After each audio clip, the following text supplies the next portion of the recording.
ಶಿಕ್ಷಣ ಇಲಾಖೆ ನೂತನ ಕಚೇರಿ ಕಟ್ಟಡದ ಉದ್ಘಾಟನೆ ಸಮಾರಂಭಕ್ಕೆ ಸರ್ಕಾರಿ ಅನುದಾನಿತ ರಹಿತ ಹಾಗೂ ಪ್ರೌಢಶಾಲಾ ಶಿಕ್ಷಕ ಮತ್ತು ಶಿಕ್ಷಕಿಯರಿಗೆ ಕೇರಳ ಮಾದರಿಯ ಉಡುಪನ್ನು ಧರಿಸಿ ಬರುವಂತೆ ಆದೇಶ ಮಾಡುವ ಮೂಲಕ ಇಲಾಖೆ ಎಡವಟ್ಟನ್ನು ಮಾಡಿಕೊಂಡಿದೆ.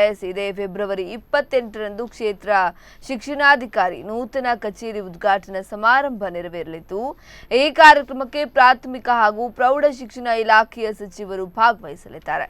ಈ ಕಾರ್ಯಕ್ರಮ ಬಿಳಿ ಪಂಚೆಯನ್ನ ಶಿಕ್ಷಕರು ಹಾಗೂ ಕೇರಳ ಓಣಂ ಪದ್ಧತಿಯ ಬಿಳಿ ಸೀರೆಯನ್ನ ಶಿಕ್ಷಕಿಯರು ಉಟ್ಟು ಬರುವಂತೆ ಕಡ್ಡಾಯ ಆದೇಶವನ್ನ ಶಿಕ್ಷಣಾಧಿಕಾರಿ ಜಿಎಸ್ ಶಶಿಧರ್ ಹೊರಡಿಸಿದ್ದಾರೆ. ಕೇರಳದ ನಾಡ ಹಬ್ಬದ ಸಂದರ್ಭದಲ್ಲಿ ಅಲ್ಲಿಯ ನಾಗರಿಕರು, ಅದರಲ್ಲೂ ಮಹಿಳೆಯು ಬಿಳಿ ಬಣ್ಣದ ಸೀರೆ ಉಡುವಂಥದ್ದು, ಅದೇ ಮಾದರಿಯ ಸೀರೆ ಕರ್ನಾಟಕ ಸರ್ಕಾರದ ಶಿಕ್ಷಣಕ್ಕೂ ಅನ್ವಯವಾಗುತ್ತೆ ಎಂಬ ಗೊಂದಲವು ಸಹಜವಾಗಿ ಕಾಡುತ್ತಿದೆಯಾದರೂ ಕಾರ್ಕಳ ಶಿಕ್ಷಣ ಇಲಾಖೆಯು ಆದೇಶಿಸಿರುವುದು ಬೆಳಕಿಗೆ ಬಂದಿದೆ. ನಾವು ಕರ್ನಾಟಕದಲ್ಲಿದ್ದು ಕೇರಳ ರಾಜ್ಯದ ಉಡುಗೆಗೆ ಪ್ರಾಶಸ್ತ್ಯ ನೀಡುವ ಅಗತ್ಯವೇನಿದೆ, ಇದು ಸರಿಯೇ ಎಂದು ಶಿಕ್ಷಕಿಯರು ಮಾತನಾಡಿಕೊಳ್ತಾ ಇದ್ದಾರೆ. ನಮಗೆ ಏನು ಅನಿಸಿದೆಯೋ ಅದನ್ನ ನಾವು ಮಾಡಿದ್ದೇವೆ.